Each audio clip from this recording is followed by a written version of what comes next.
네, 지금부터는 전국의 주요 이슈들 정리해 보겠습니다. 오늘은 박상혁 더불어민주당 의원, 강승규 국민의힘 의원과 함께합니다. 안녕하십니까? 안녕하세요. 안녕하세요. 네, 한 주간 숨가쁘게 이어진 APEC 정상회의 일정이 마무리됐습니다. 하지만 여야의 평가는 아주 극명하게 엇갈리고 있는데요. 그 목소리부터 들어보시죠. 경주 APEC이 역대급 성과를 내며 막을 내렸습니다. 경주 선언은 아시아 태평양의 새로운 미래 비전, 연결, 혁신, 번영이라는 핵심 가치로 공동체를 구축하겠다는 약속을 담았습니다. 더불어민주당은 정부와 함께 대미 투자 관련 특별법을 준비하고 신속히 처리하겠습니다. 합의문이나 공동 성명조차 없는 이것저것 다 생략된 백지 외교가 바로 이재명 정권의 실용 외교였습니다. 이재명 정권과 더불어민주당이 한미 관세 협상에 대해서 국회 비준이 아니라 특별법을 제정하겠다는 의도는 분명합니다. 밝힐 수 없는 이면 합의 내용을 슬그머니 집어넣어서 끼워 팔게 하겠다는 것, 그것이 의도입니다. 특별법 제정이 아니라 합의문 공개가 먼저입니다. 네, APEC 정상회의에 대해서 민주당에선 역대급 성과다, 국민의힘에선 백지 외교다 이렇게 평가를 하고 있는데요. 자, 두 분의 평가도 궁금하고요. 그리고 가장 기억에 남는 장면도 하나씩 좀 꼽아주시죠. 사실 이번에 APEC을 준비하면서 조마조마했던 것이 사실입니다. 왜냐하면 저희들이 이 APEC을 유치하고 나서 겪었던 우리 일련의 상황들, 작년 12월 3일 불법 비상계엄과 그 이후 내란의 상황들을 보면 과연 이런 국제적인 행사를 차분하게 좀 준비할 수 있을까? 그리고 과거 또 잼버리 때 우리가 아픈 기억이 있기 때문에 이번 이런 다자 외교의 여러 가지 준비가 될까 이런 걱정들이 있었었는데 김민석 총리가 진두지휘하면서 이런 점들을 잘 또 지휘했고 또 마지막에도 보니까 우리 정상회담 만찬장을 옮길 정도로 준비하면서 여러 가지 좀 진통들도 사실 있었던 것도 사실입니다. 그리고 한미 관세 협상도 이번에 최종 타결이 될지 안 될지도 막판까지도 여러 가지 관측이 있었는데 그런 부분들이 다 하나하나 해소되면서 완전하게 불확실성이 해소됐고 우리나라가 대한민국이 민주주의 국가로서 또 경제적으로도 다시 한번 국제 무대에서 주인공으로 또 등극하는 그런 모습이었기 때문에 말 그대로 역대급 성과다라는 저희들 생각이 드는데요. 저는 최종적으로 우리 경주 선언을 발표하는 게 내용적으로는 그렇지만 가장 그래도 재미있었던 장면은 트럼프 대통령하고 정상회담을 하면서 이 왕관을 선물하고 트럼프 대통령이 굉장히 흡족해하는 모습, 결국 그 이후 이 관세 협상의 최종 타결로 이어지는 이런 일련의 과정들, 이런 것들이 가장 기억에 남습니다. 네, 강 의원님 말씀도 들어보죠. 이번 APEC은 미국과 주최국 한국의 리더십이 실종된 그런 회의였습니다. 대신 젠슨 황이라든지 이재용, 정의선 회장 등 세계 유수 기업인들의 아주 화려한 버라이어티 쇼가 아주 크게 주목됐던 그런 회의였습니다. 특히 우리 K-팝이 공식 무대에서 저렇게 세계인들의 주목을 받을 수 있었던 것 역시 민간의 큰 힘이었다고 생각합니다. 뭐니 해도 주목되는 것은 젠슨 황 등의 치맥 파티가 아니라 생각합니다. 그 국가들의 큰 리더십이 실종된 만큼 민간 부분에서 이 부분을 뒷받침해 줬는데요.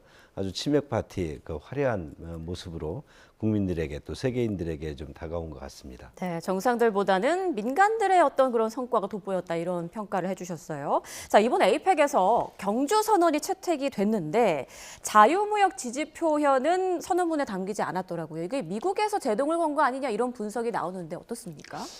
구체적인 상황들은 또 저희들이 국회에서 필요하면 질의도 해보고 하겠지만 전체적으로 미국이 이 다자 무역주의 이런 부분에 대해서는 지금 트럼프 대통령이 집권한 이후에는 굉장히 좀 뭐라고 할까요? 좀 부정적인 그리고 WTO 자체에 아예 탈퇴는 하고 있지 않습니다만 그리고 국제기구에 대해서도 굉장히 소극적인 것이 사실이고 그래서 그런 부분들이 영향을 미쳤으리라고 생각이 듭니다. 저희들이 강승규 의원님도 그렇고 그러니까 의회 외교하려고 좀 나가 보면 이 지금 미국을 제외하고서는 전부 다 다자주의 얘기를 하는데 미국은 또 조금 다른 목소리를 내고 있기 때문에 왜 국제 무대에서도 그런 부분이 항상 그 긴장이 좀 있는 것은 사실입니다. 그런데 네. 이번에도 보면 경주선에는 담기지 않았지만 이 강력급 우리 성명의 그런 부분에 그 WTO 체제의 어떤 유효성들을 재확인했기 때문에 우리가 해야 될 여러 가지 국제 무대에서의 다자 무역 협정 이런 부분들은 그 실효성을 아예 잃은 것은 아니다. 또 그런 가운데서도 양자 관계의 또 중요성이 지금 날로 높아지고 있기 때문에 우리가 관세 협상이라든지 여러 가지 무역 협상을 하는 거 아니겠습니까? 그래서 그런 부분들을 우리가 잘 균형 있게 추구하고 안배해야 된다고 생각이 듭니다. 네, 합의문을 끌어낸 것 자체가 선방이다. 이런 평가가 지금 여권에서 나오고 있는데 어떻게 생각하십니까? 그 미국의 입장에서 보면 그동안 WTO 체제를 주도해 왔는데 본인들이 어떤 이 부분에 대해서 어떤 부분에 많은 실수 등을 해서 중국이 제조업 굴기를 지금 아주 형성하고 있고 이것에 대한 그 위협이 그 미국 등의 많은 존재감을 보여주고 있다. 그런 측면에서 다자무역이라든지 WTO에 대해서 미국이 상당히 회의적인 상태이고요. 이런 부분 등을 가지고 지금 이번 에이펙에서 여러 가지 문제가 나타났습니다. 그런데 사실 중국이 1대1을 통해서 이런 다자무역 등 무역을 오히려 또 그 공산 국가에서 무역을 또 주도하는 것 같지만 1대1로 등에 보면은 중국, 아시아라든지 유럽이라든지 아프리카 등에서 어떤 해상 실크로드, 육상 실크로드 등에서 중국의 영향력을 확대하고 결국은 중국의 어떤 여러 가지 그 무역에 있어서 우위 질서를 만드는 것이기 때문에 이 또한 저희들이 볼 때는 다자무역에서 여러 가지 WTO 체제가 가지고 있는 그동안의 모순이라는 것 등을 오히려 더 심화시킬 수도 있다는 측면에서 지금 아주 유의하게 보아야 될 것 같고요.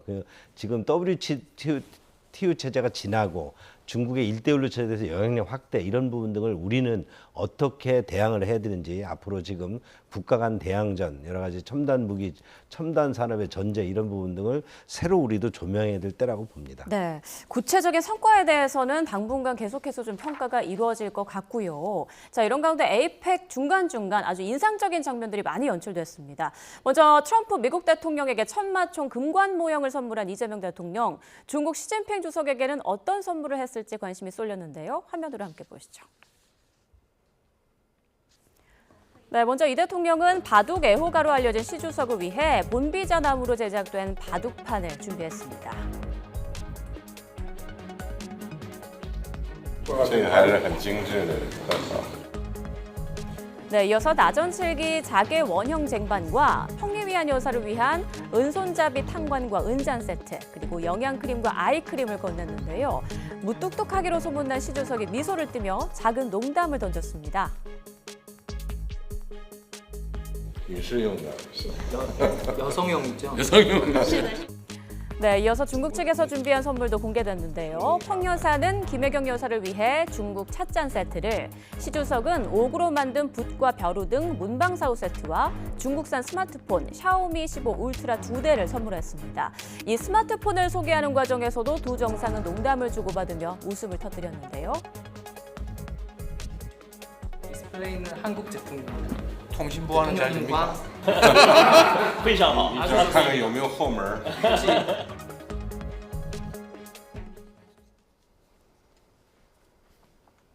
네, 시 주석이 저렇게 크게 웃는 건 처음 보는 것 같아요. 아마 질문 자체가 본인으로서도 좀 예상 외였기 때문에 네. 그런 것 같고 또 그거에 대한 또 본인의 어떤 뭐 임기응변이라고 할까요? 뭐 백도어가 없다 이렇게 답하는 걸로 봐서 뭐 정상회담에서도 저는 이런 식으로 한번 한번 또 약간의 긴장감도 주면서 그런 또 현안이 된 사안들이 뭐 되지 않습니까? 특히 우리 국민의힘 의원님들 이번에도 국정감사에도 보면 저런 질문들 참 많이 하시는데 대통령께서 또 저런 또 질문도 하시고 또 현실적으로 우리 개인정보라든지 이런 게 많이 걱정들도 하고 있는 게 지금 사실이어서 국정감사에서 굉장히 좀 중요한 문제가 됐었습니다. 그래서 그런 점들도 대통령께서 잘 인식하시고 있기 때문에 지금 짚어주신 것 같고요. 이번에 보니까 그 샤오미 저 핸드폰에 들어간 디스플레이는 우리나라 제품으로 좀 밝혀졌습니다. 그래서 아마 아주 최근 그 우리나라 제품이 들어가지 않은 제품도 있는데 이 모델을 시진핑 주석이 선물한 것은 결국 이 한국과 중국의 어떤 함께 공동의 성과를 만들어낸 그런 또 의미 해석도 아닐까라는 생각을 합니다. 네, 통신 보안은 잘 됩니까? 라고 던진 이 대통령의 농담을 보고 지금 야권에서는 그래도 외교적인 발언으로는 좀 부적절한 거 아니냐 이렇게 또 비판하더라고요. 저도 부적절하다고 봅니다. 전 세계인들이 중국산 첨단 기기가 소비자 정보를 수집하고 있다는 그런 포비아를 가지고 있지 않습니까? 이런 부분이 대통령이 외교에서 이런 금기시되고 약간 상대국에 불편함을 줄 수 있는 이런 부분 등을 과연 인용할 수 있는지 뭐 블랙 코미디에 해당된다고 볼 수가 있는데 이런 부분들이 외교적으로 도움이 될 수 있을지는 잘 모르겠고요. 저런 부분을 시진핑 주석이 또 뭐 백도어는 없다라고 살펴보라고 했지만 그렇게 대응했다더라도 외교에서는 굉장히 좀 위험한 발상이 아닌가 그렇게 좀 생각을 합니다. 또 샤오미 그 모델을 또 구형을 또 그 중국이 이재명 대통령이 선물했어. 이런 부분도 또 최신형 모델이 아닌 구형. 그런데 또 이것이 뭐 삼성의 어떤 올레드 디스플레이가 들어갔다 하더라도 이 또한 또 뭐 우리를 좀 얕보는 구형을 주었다는 것은 좀 대한민국 사회를 좀 낮게 보는 그런 또 중국식의 표현이 아닌가 해서 또 좀 그것도 의아해 좀 생각이 들었습니다. 네, 이 농담과 선물과 관련해서도 두 분의 좀 평가가 너무 좀 갈리고 박하신 있네요. 것 같아요. 네. 자, 그런가 하면 다음 또 상황으로 가보겠습니다. 그 에이펙 정상회의 환영 만찬에서요. 공식 홍보대사로서 무대에 이제 가수 지드래곤이 올랐었죠. 각국 정상들의 마음을 사로잡았는데 화면으로 또 함께 보겠습니다. 네, 지난주 금요일 공연에서 지드래곤은 우리의 전통 갓을 재해석한 모자를 쓰고 멋진 공연을 선보였는데요. 자, 그 모습을 미소 띤 얼굴로 보며 휴대전화에 담는 이 남자, 바로 마크 카니 캐나다 총리입니다. 왼쪽에 보이는 무뚝뚝한 표정의 남성은 아누틴 차니라군 태국 총리인데 그와 달리 배우자 파나논 나라밋은 아주 흡족한 표정으로 지드래곤을 촬영하고 있고요. 알베르토 반 클라베렌 칠레 외교부 장관도 직캠 대열에 합류했습니다. 자, 이렇게 찍은 지드래곤 영상을 각국 인사들이요 너도 나도 SNS에 공유했습니다. 안와르 이브라임 말레이시아 총리는 말레이시아의 많은 K-팝 팬들이 그의 공연을 올려달라고 부탁했다. 팬들을 실망하게 하지 않기 위해서 공연의 순간을 함께 나눈다라면서 K-팝 forever라는 해시태그를 사용하기도 했고요. 또 마르셀로 에브라르드 멕시코 장관은요. 직캠 촬영본을 올리며 한글로 K-팝의 왕이 바로 너야 라는 글과 함께 손하트 이모티콘을 남기는가 하면 자랑하려는 건 아니지만 앞줄에서 지드래곤 무대를 봤다라고 소감을 올리기도 했습니다. 또 로런스 우엉 싱가포르 총리도요. K-팝 스타 지드래곤이 스펙터클한 갈라 디너쇼를 마련했다며 그의 공연 영상을 공유했습니다. 네, 이번 에이펙 환영 만찬 무대 그리고 각국 정상들의 반응을 보면서 K-팝의 위상을 다시 한번 좀 실감하게 된 것 같아요. 예, 뭐 우리나라에는 오히려 큰 이 공연장이 좀 적어서 예. 그런데 지금도 보면 우리나라의 K-팝 스타들이 전 세계 이제 월드 투어를 하면 뭐 전 세계의 인근 국가들이 다 모여서 공연을 하고 있고 뭐 이런 부분들이 한국의 위상을 높이는데 이번에도 그 G드래곤이라든지 뭐 이런 좀 하는 공연들을 보면서 아마 총리들의 멘트도 또 장관들의 멘트도 굉장히 대단한데 또 자제분들을 갖다 주셨을 가능성도 있습니다. 저렇게 영상을 해서 예. 결국 되게 감각이 있는 그 외국 지도자들의 모습이라고 생각이 들고요. 결국 이 문화의 힘이 우리 백범 김구 선생님께서 말씀하셨고 많은 지도자들이 우리나라에 이재명 대통령뿐만 아니라 역대 많은 지도자들이 그 부분에 대해서는 항상 공감하고 인용하는데 그만큼 문화의 힘이 얼마나 중요한지 대한민국의 위상을 높이는데 큰 기여를 하고 있는지 다시 한번 깨닫는 그런 순간들이었다고 생각합니다. 네, 강 의원님께서는 어떻게 보셨습니까? 우리 정치나 외교가 문화나 기업들에게 많은 빚을 지고 있다는 것을 이번 에이펙에서도 또 한 번 증명했는데요. 왜 기업과 이 문화예술계가 이렇게 화려하게 우리 대한민국을 세계에 선보일 수 있을까? 그것의 힘은 어떤 창의력이고 자유일 거 아니겠습니까? 그런데 우리는 우리의 정치, 우리의 외교는 이런 기업이나 문화예술들의 창의력을 우리는 억제하고 있지 않은지 그런 부분에 대해서 좀 한번 반성하는 계기로 삼았으면 좋겠고요. 특히 이번 에이펙에서도 특히 이 부분을 좀 더 유념했으면 좋겠습니다. 우리는 지금도 기업을 옥죄는 여러 가지 법을 통과시키고 있는데 민간이 이 에이펙에서도 화려하게 여러 가지 K-팝과 함께 에이펙을 그나마 빛을 낼 수 있었다. 이것이 저희들의 하여튼 아주 평가입니다. 네, 그나마라는 표현을 또 써주셨어요. 자, 이번 에이펙 정상회의를 또 화려하게 장식한 또 한 명의 인물, 바로 젠슨 황 엔비디아 CEO죠. 그런데 이른바 깐부치킨 회동의 기획자가 바로 그의 딸인 것으로 알려졌습니다. 이 대통령에게 직접 딸을 소개하기도 했는데요. 그 화면 함께 보시죠. This is my daughter. Nice to meet you. Nice to meet you. She's your daughter. Indeed. You look too young to have a daughter. Not bad, right? She's 34 years old. 예. 자, 그리고 지난달 31일 엔비디아 본사 공식 유튜브 계정에는 한국의 차세대 산업혁명이란 제목의 영상이 올라왔습니다. 한국과 엔비디아의 깊은 인연과 앞으로의 동행을 의미하는 내용인데요. 직접 한번 보시죠. 대한민국, 한강의 기적을 일궈낸 나라, 엔비디아 GPU로 구동되는 새로운 종류의 AI 팩토리와 함께 AI 혁명이 도래했습니다. 여러분과 함께 할 수 있게 되어 영광으로 생각합니다. 기적이 계속되는 바로 이곳, 한국에서.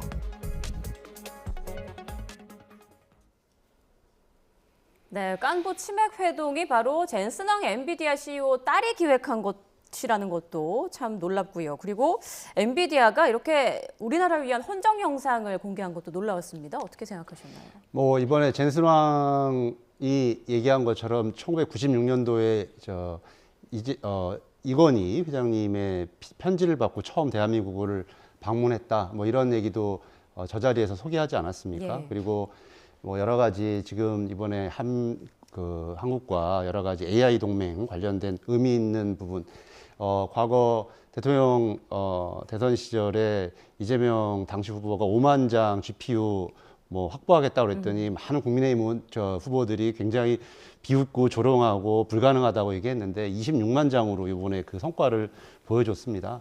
그리고 조금 전에 말씀하신 것처럼 우리 이런 문화의 힘 얘기할 때 또 기업의 힘 얘기할 때 또 윤석열 정부 시절에 엑스포 유치한다면서 기업인들 데려다니면서 굉장히 물의를 일으키고 힘들게 했던, 그리고 여러 가지 각종 검찰 동원한 수사로 힘들게 했던 그런 모습이 아니라 자유롭고 창의적으로 뛰어놀 수 있는 무대를 만들고 기업의 그런 여러 가지 그 계기를 만드니까 얼마나 큰 성과를 만들어냅니까? 저는 이것이야말로 정말 자율의 힘이고 민주주의의 힘이다라고 생각이 들고요. 이번에 결국 제일 또 장사를 또 잘한 면이 또 젠슨 황이기도 하지만 네. 또 그 여러 가지 혜택을 삼성전자라든지 여러 우리나라 기업들이 함께 받고, 그게 오늘 4,200포인트까지 주가가 맞습니다. 코스피 지수가 올랐습니다. 예. 그래서 결국 그렇게 이어지고 선순환의 효과들을 만들어낸다. 뭐 결국 그게 오늘 또 보니까 뉴스에 전 세계에서 최초로 작년 1년 사이에 좀 연금이 20% 올라서 거의 200조 이상의 자산 형성 효과가 생겼다라는 거 아닙니까? 결국 그런 부분이 결국 이 민주주의가 경제를 책임진다라는 것도 다 반증하고 있다고 생각합니다. 네, 이렇게 젠슨 황이 깜짝 발표를 하기도 하고 코스피도 상승하고 있는 이 분위기에 국민의힘은 어떻게 보십니까? 젠슨 황의 헌정 영상에서 보여지는 두 가지 특징이 있는데요. 하나는 GPU 카드가 결코 젠슨 황 혼자의 힘만이 아니라 엔비디아의 혼자의 힘이 아니라 한국의 게임 산업, 한국의 e스포츠와 함께 커왔다. 그런 부분 등을 소개하고 있는데, 저도 이런 부분이 우리의 우리 첨단 어떤 벤처 기업들과 함께 게임 산업 우리 투자한 것에 대한 큰 동반자였다. 그런데 이런 GPU 카드가 AI 시대의 또 하나의 주요한 반도체가 되고 있지 않습니까? 그 반도체의 또 다른 미래는 우리 또 한국이 또 한 축을 형성하고 있습니다. 소위 하이볼티지 메모리라고 HBM. 그동안 반도체는 미세하게 나눠서 저장 용량을 늘렸지만 그것으로는 부족하고 반도체를 겹겹이 쌓아서 AI의 어떤 고대역 같은 메모리 반도체의 기능을 해주고 있는데요.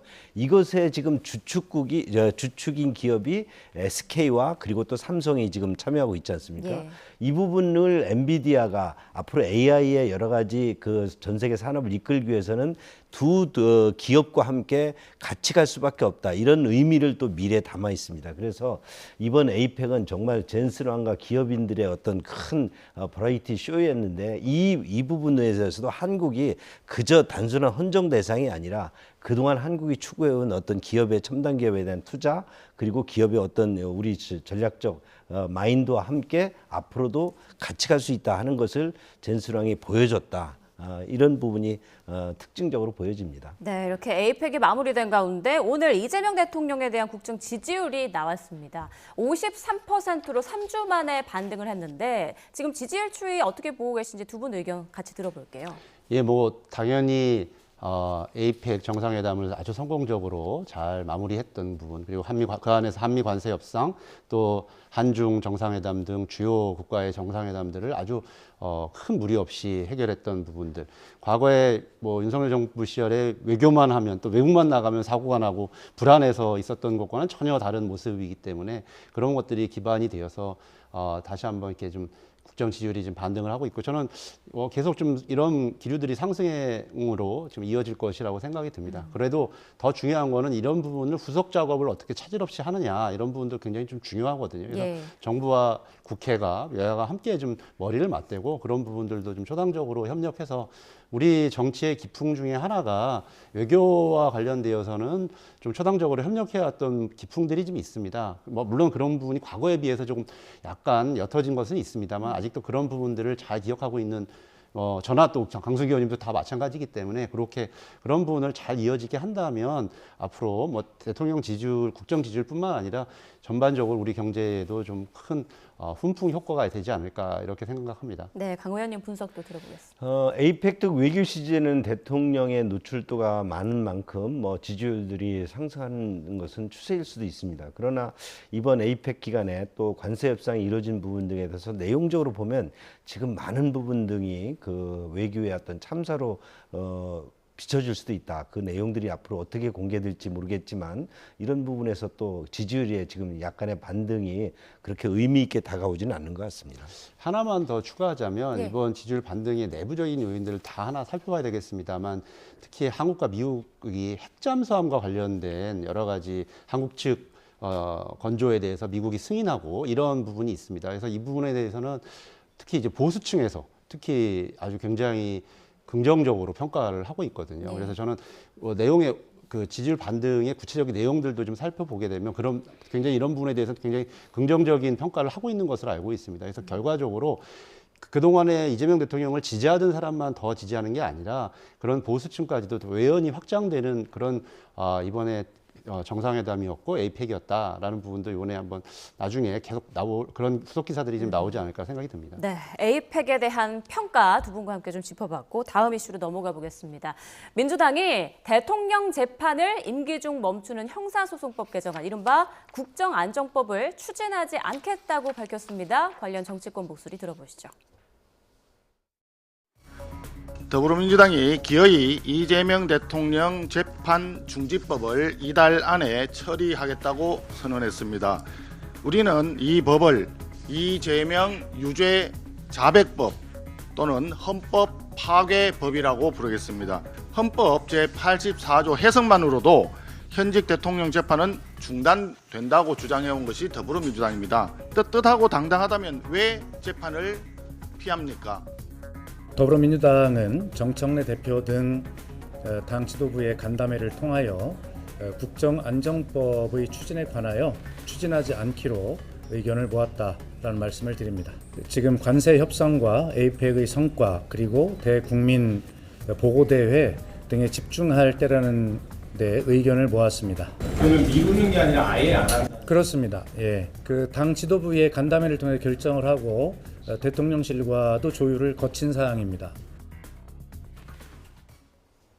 네, 국정안전법 관련한 여야의 목소리 들어봤는데 지금 또 장동혁 국민의힘 대표가 관련해서 입장을 밝힌다고 합니다. 연결해서 들어보겠습니다.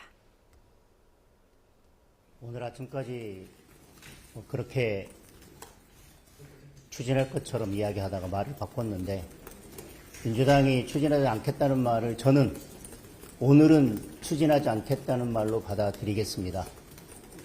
박수현 대변인의 브리핑을 봤는데 저는 박수현 대변인이 박유정 대변인으로 환생한 줄 알았습니다. 도대체 무슨 말인지 알아들을 수가 없습니다. 그리고 대통령실과도 소통하거나 협의하지 않았다. 당내 의원들과도 소통하거나 협의하지 않았다. 그렇다면 결국은 나중에는 원내 사안이라고 빠져나갈 것입니다. 그리고 대통령실과도 협의하지 않았고 더 중요한 것 묻겠습니다. 개딸하고는 협의를 했습니까? 김어준 씨하고는 협의를 마쳤습니까?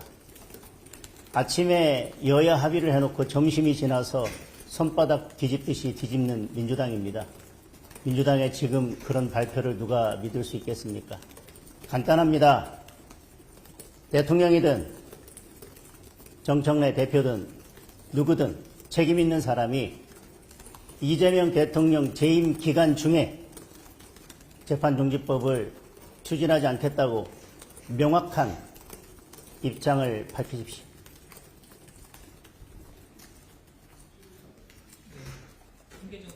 대표님, 오늘 김종혁 전 최고위원이랑 유병길 사사국장장 윤리 결정 나왔는데 어떻게 보십니까? 오늘 결정이 있다는 것 그리고 브리핑한다고 하는 것을 내려오면서 알게 됐습니다.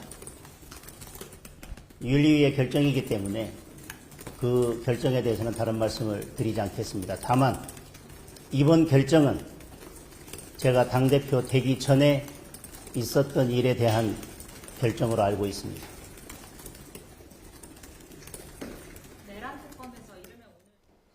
네, 민주당에서 밝힌 국정안전법 백지화에 대해서 장동혁 대표는 민주당 발표 누가 믿을 수 있겠느냐면서 이재명 대통령 재임 기간 중 추진 않겠다고 밝혀야 한다 이렇게 말했습니다. 박 의원님, 지금 상황을 좀 자세히 설명을 해주세요. 뭐 잘 아시는 것처럼 지난 국정감사 이제 법원이라든지 이렇게 감사를 하면서 우리 국민의힘 의원들이 재판을 재개해야 된다 굉장히 좀 압박을 하고 질의를 하니까. 그 당시 고등법원장이었나요? 뭐 이러면서 뭐 원론적으로는 가능하다 이렇게 했기 때문에 많은 우리 국민들이 놀라셨습니다.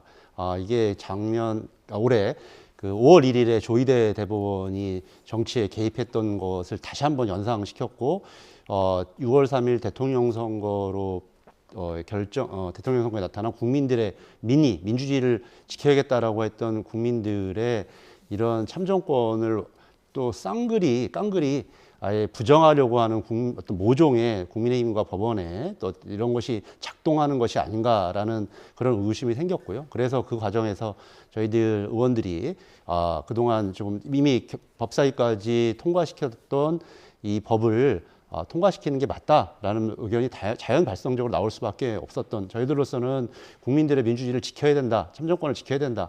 뭐 이런 부분이 자연스럽게 나올 수밖에 없었던 상황이었고요. 그런 논란들이 좀 진행되는 가운데 최종적으로 그럼에도 불구하고 지금 말씀드린 대로 에이펙을 기화로 지금 여러 가지 우리가 해야 될 다자 간의 여러 가지 외교들도 있고 국정 안정을 더 이루어야 되는 성과들 뭐 이런 부분들로 더 극대화하는 것이 많다. 그래야 지금 어려운 경제가 조금씩 좀 반등하고 수출이 늘어나고 뭐 경제 성장이 드러나고 있지 않습니까? 그래서 이런 부분에 더 집중하겠다. 뭐 이런 취지로 좀 이해해 주시면 될 것 같습니다. 네, 박수현 수석 대변인은 대통령실과도 조율을 거친 상황이다 이렇게 말을 했는데 대통령실에서 이런 부분을 의견을 낸 거다 이렇게 해석해도 될까요? 아마 먼저 지도부에서 관련돼서 의견을 좀 모으고 대통령실과도 그런 가운데서 좀 상호 조율한 게 아닐까 싶고요. 왜냐하면 이런 문제들은 뭐 조금 더 좀 신중하게 판단하고 함께 여러 가지 의견들을 나누는 것이 맞기 때문에 먼저 지도부에서 좀 의견을 모은 게 먼저 그 다음에 대통령실과 의견을 나눈 것으로 그렇게 이해해 주시면 될 것 같습니다. 네, 강호연님 의원 들어보겠습니다. 이재명 성남시장, 이재명 대통령의 원죄, 선거법에서 거짓말로 선거법 재판을 받고 있고 대장동에서 수천억의 개발 이익을 일반인 성남 시민들에게 나눠주지 않고 특정인에 나눠진 이런 부분 등의 원죄를 감추기 위해서 많은 지금 그 민주당의 여러 가지 헛발질이 좀 있지 않습니까? 특히 헌법 84조를 소추를 내란 외환지는 이외에는 대통령은 소추하지 않는다는 것을 소추가 재판까지 진행 중인 재판까지 포함된다라고 정말 어기더니 그것도 불안한지 다시 재판 중지법을 대통령 재판 중지법을 만든다고 또 국정안정법으로 이름을 바꾼다고 하던 그런 민주당의 지금 모습이 이제 와서 또 국민들의 여론 많은 부분에 있어서 이것이 결국 헌법 파기로 결국 탄핵의 대상이 되고 민주당이 그 역풍을 고스란히 받을 수밖에 없다는 역풍이 우려되자 다시 또 이걸 슬그머니 뒤로 감추는 모습입니다. 장동혁 대표의 의견처럼 이런 부분 등이 과연 그마저도 그런 민주당의 지금 어떤 약간의 반성마저도 결국 그럴 수 있느냐 믿지 못하겠다는 거죠. 죄를 졌으면 재판을 받고 속죄하는 것이 사함을 받는 것이다. 저는 그렇게 판단합니다. 네, 자 민주당의 국정안정법 백지화 선언 이 부분에 대해서 논란이 이제 사그러들지 아니면 계속해서 또 파장이 이어질지 상황을 또 지켜봐야겠네요. 두 분과는 여기서 인사 나눠야겠습니다. 박상혁 더불어민주당 의원, 강승규 국민의힘 의원과 함께했습니다. 고맙습니다.